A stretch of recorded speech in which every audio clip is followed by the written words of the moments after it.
So ఇప్పుడే మనం చూసుకున్నట్లయితే మరొక బ్రేకింగ్ న్యూస్ అయితే రావడం జరిగింది. ఇక్కడ మీరు చూసుకోవచ్చు. నిజామాబాద్ ప్రభుత్వ జనరల్ ఆసుపత్రి సూపరింటెండెంట్ ప్రతిమారాజ్ పై ప్రభుత్వం చర్య తీసుకుంది. ప్రతిమారాజ్కు ఆ బాధ్యతల నుంచి తప్పించి చిన్నపిల్లల వైద్య విభాగం ప్రొఫెసర్ శ్రీనివాస్కు ఇన్ఛార్జ్ సూపరింటెండెంట్గా బాధ్యతలు అప్పగించారు. సో రాత్రి చికిత్స కోసం ఆసుపత్రికి వచ్చిన రోగికి వైద్యం అందించడంలో సిబ్బంది నిర్లక్ష్యంగా వ్యవహరించారు. స్థానిక ఎమ్మెల్యే పిఏ చెప్పడంతో రోగికి చికిత్స అందించారు. సో ముఖ్యంగా చూసుకున్నట్లయితే ఆసుపత్రిలో తన ఛాంబర్లో సూపరింటెండెంట్ ప్రతిమారాజ్ పుట్టినరోజు వేడుకలను సిబ్బంది జరిపారు. విధుల్లో ఉండాల్సిన సిబ్బంది పుట్టినరోజు వేడుకల్లో పాల్గొనడం వివాదాస్పదమైంది.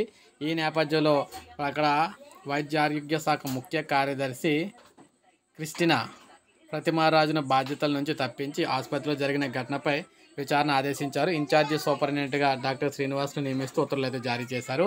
సో ఉద్యోగులు వారి బాధ్యత అయితే నిర్వర్తించాలని, ఇష్టం వచ్చినట్టు చేస్తే కుదరదని చెప్పేసి చెప్పడం అయితే జరిగిందనమాట.